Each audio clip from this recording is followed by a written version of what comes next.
It feels like we're all just drowning in noise, doesn't it? Endless to-do lists, notifications buzzing nonstop, and that nagging feeling that you're always a step behind. Well, what if there was a way to engineer clarity? Today, we're going to build a really simple but powerful framework to cut through all that chaos. We'll be pulling wisdom from some of history's sharpest minds. Think of this as your guide to focus, not just for work, but for every single part of your life. Does this just hit a little too close to home? I mean, Dale Carnegie absolutely nailed it. We're not just dealing with today's problems, are we?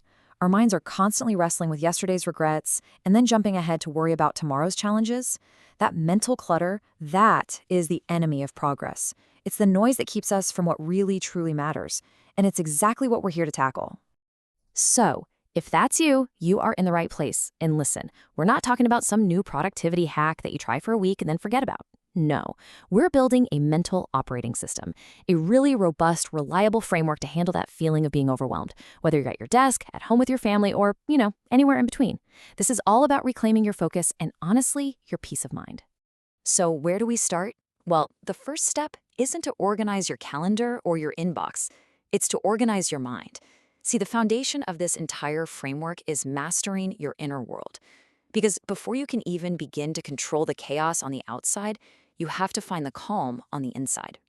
And here it is, our first principle, coming from the Roman emperor and Stoic philosopher Marcus Aurelius. Just think about how much energy we waste on things we have absolutely zero control over. The stock market, the traffic, what other people think about us. The first and maybe the most powerful step towards clarity is realizing your true power isn't over events, but over your own mind.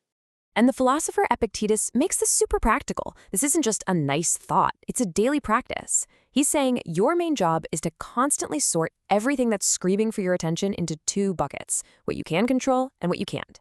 Your energy, your focus, your effort, it all belongs 100% in that first bucket. So this core concept, it has a name, the dichotomy of control. It's a really simple but profound idea. Focus on your effort, not the outcome. Look, you can't control if you get the promotion, but you can control the quality of the work you do. You can't control how your kids will ultimately turn out, but you absolutely can control how you show up as a parent every day. This right here, this is the unshakable bedrock of our whole framework. Okay, so with our mindset in the right place, we now need a filter. Once you're focused only on what you can control, how do you direct that energy to what truly matters? We need a strategy to separate the vital few from the trivial many. Because as we all know, not all tasks are created equal. And President Eisenhower, this is the man who planned the D-Day invasion. He gives us an incredibly powerful filter for this. We are all slaves to the urgent, right? The nonstop notifications, the ringing phone, the so-called crisis of the moment. But these things, they rarely move the needle in our lives. They just keep us busy. Let's break this down. Here's the difference in a nutshell. Urgent is reactive. It just makes you feel busy. Important is proactive. It actually builds your future. That deep work on a project that could define your career, that's important. Reacting to every single email the second it comes in, that's just urgent. That quality, focused time with your kids, phone away, that's important. Constantly scrambling to do minor chores feels urgent.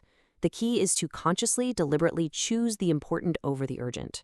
And then Warren Buffett comes in with an even more radical filter. He says to make room for the truly great, you have to say no to the merely good. Saying no isn't about being negative. It's a strategic tool. It's how you protect your most valuable and, let's be honest, finite asset, your attention. All right, we've got the mindset, we've got the strategy, but theory is completely useless without action. So now we need the engine, the part of the framework that turns thought into reality, idea into impact. This is where the real work gets done. Former Navy SEAL Jocko Willink just says it perfectly. Action is the antidote. Overthinking, anxiety, procrastination, all of those things, they just crumble in the face of simple, direct action. Don't wait for the perfect plan or the perfect moment. The first part of the engine is simple. Just start. But starting, well, that's only half the battle, isn't it? The other half is persistence. Elon Musk reminds us that you just have to keep going, especially when it gets hard. Building anything worthwhile, a business, a career, a strong family, it's a marathon, not a sprint. Action starts the race, but persistence is what finishes it. Okay, let's assemble the pieces. We've covered the mindset, the strategy, and the execution engine. Now let's put it all together into one simple, powerful framework that you can start using the second this is over. So this is it, the 3-layer focus framework. I want you to think of it as your new mental operating system. First, mindset, master that dichotomy of control. Second, strategy, use the Eisenhower and Buffett filters to focus only on what is deeply important. And third, execution, take immediate action and persist relentlessly. It's simple, but that doesn't mean it's easy. And it works. And this is where it gets personal. This isn't just theory. At work, you'll start consciously focusing on the projects that really move the needle, not just the busy work that fills up the day.